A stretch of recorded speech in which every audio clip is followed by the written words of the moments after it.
بسم اللہ الرحمن الرحیم۔ السلام علیکم ناظرین، آج کی اس ویڈیو میں ہم آپ کو حضرت سیدنا شیخ عبدالقادر جیلانی رحمۃ اللہ علیہ اور حضرت خواجہ معین الدین چشتی اجمیری رحمۃ اللہ علیہ کا واقعہ سنائیں گے۔ اس واقعے کو پورا سمجھنے کے لیے آپ سے ہماری یہ گزارش ہے کہ آپ ہماری اس ویڈیو کو اینڈ تک لازمی دیکھیں، اس ویڈیو کو لائک کریں، شیئر کریں اور ہمارے یوٹیوب چینل کو سبسکرائب کریں۔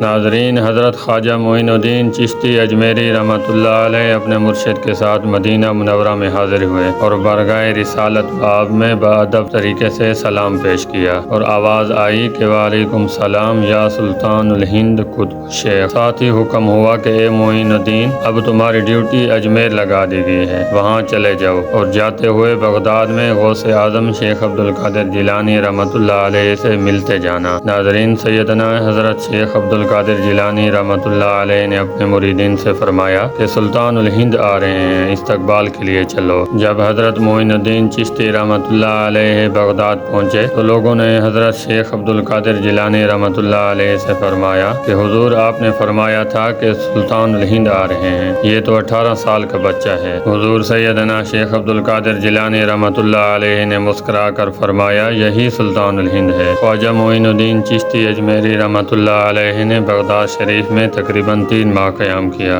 اور تقریباً 58 یا اس سے زائد راتیں غوث الاعظم شیخ عبدالقادر جیلانی رحمۃ اللہ علیہ کے ساتھ گزاری۔ ناظرین، ایک دن معین الدین چشتی اجمیری رحمۃ اللہ علیہ اداس بیٹھے تھے تو مریدین کے بتانے پر جب حضور سیدنا غوث اعظم شیخ عبدالقادر جیلانی رحمۃ اللہ علیہ نے وجہ پوچھی تو خواجہ معین الدین اجمیری رحمۃ اللہ علیہ نے فرمایا، یا مرشد، آپ کے آستانے پر قوالی نہیں، میں قوالی سنتا ہوں۔ تو حضور سیدنا غوث اعظم شیخ عبدالقادر جیلانی رحمۃ اللہ علیہ نے فوراً محفل سماع کا اہتمام کروایا اور قوال بلوائے۔ جیسے سماع شروع ہوئی تو تاجدار اجمیر خواجہ معین الدین چشتی رحمۃ اللہ علیہ وجد میں آ کر جھومنے لگے۔ حضور سیدنا غوث اعظم شیخ عبدالقادر جیلانی رحمۃ اللہ علیہ اٹھے اور اپنے حجرے میں جا کر عصا سے زمین پر دباؤ ڈالتے رہے۔ قوالی کے بعد جب مریدوں نے حضور سیدنا غوث اعظم شیخ عبدالقادر جیلانی رحمۃ اللہ علیہ سے اس کی وجہ پوچھی تو آپ رحمۃ اللہ علیہ نے فرمایا، آج معین الدین چشتی اجمیری رحمۃ اللہ علیہ وجد کی حالت میں اس مقام پر پہنچ گئے تھے کہ اگر میں زمین کو نہ دباتا تو یہ بغداد ہی پلٹ دیتے۔ ہم امید کرتے ہیں کہ ہماری آج کی یہ چھوٹی سی ویڈیو آپ کو پسند آئی ہوگی۔ اگر ہماری ویڈیو آپ کو پسند آئی ہے تو اس ویڈیو کو لائک کریں،